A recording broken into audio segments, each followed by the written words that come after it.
Welcome to the Deep Dive. Today we're looking closely at something major unfolding in the Middle East.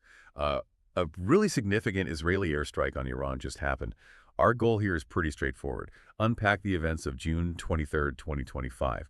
We'll use our sources to understand what happened, why it's so important, and what to keep an eye on next.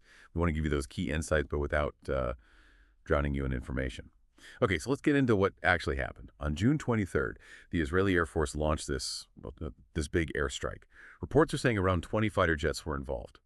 And the target was clearly Iran's military infrastructure. What really caught your attention right away? Well, the first thing that jumps out from the sources is just how specific the targets were. I mean, these weren't random hits at all. They struck key missile storage sites, launch facilities, and also some sophisticated satellite and radar arrays. We're hearing specifically about a surface-to-air missile launcher near Tehran. That got hit. Also, 2 Iranian F-5 fighter jets, and get this, 8 ballistic missile launchers. These were at air bases in Dezful and Isfahan. So the strategic goal seems pretty clear: damage Iran's ability to actually launch missiles. And we know Iran definitely activated its air defenses, which signals, real disruption. Maybe they were even caught a bit off guard. That kind of precision is, Yeah, it's striking. But this wasn't just a one-off event, was it? It fits into a bigger context. How does a strike this big change things? I mean, considering Israel's ongoing sort of long-term campaign against Iran, is this an acceleration or something else? That's exactly the right question. This operation, it definitely ramps up Israel's long-term strategy. That strategy usually mixes, covert Mossad intelligence ops, often using drone sabotage with these more overt airstrikes. What this tells us, I think, is that Israel is pushing past that sort of shadow war footing we've seen. They're now openly hitting Iranian military assets right there on Iranian soil. That really shifts the whole dynamic. It's textbook hybrid warfare, really. You have the intelligence-led sabotage, maybe some infiltration, followed up by direct aerial attack. It's like a layered approach designed to maybe overwhelm and confuse the enemy's response, hitting critical sites before they can fully react. So not just a bigger strike, but maybe a strategic shift too, forcing Iran to adjust. And we've heard it called one of the largest direct Israeli strikes on Iran. What about hitting places like Isfahan and Dezful? Those sites often get mentioned in connection with missiles, but also potentially nuclear-related activities. What are the implications there? Right, and that's what makes this feel like such an escalation. Our intelligence suggests the global focus is definitely on nuclear and drone facilities, and hitting Isfahan and Dezful, well, it underlines Israel's intent.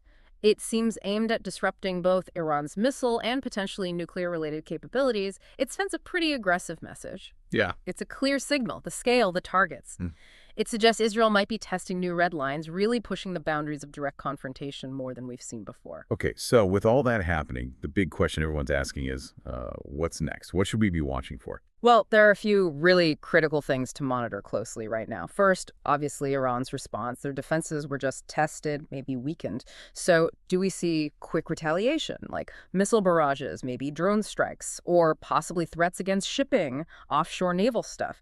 Second, the international reaction is key, especially the U.S. Will they increase support for Israel, or will we see more diplomatic pressure, maybe from the UN, pushing to de-escalate? And third, and this is crucial, the humanitarian side.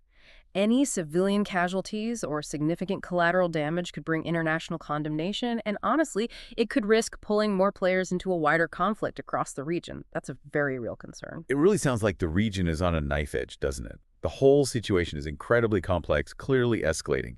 We hope this deep dive has helped give you a clearer picture, concise but comprehensive, of what happened, why it's so significant, and what might be coming down the line. Absolutely. And maybe one final thought to leave you with, connecting back to our sources.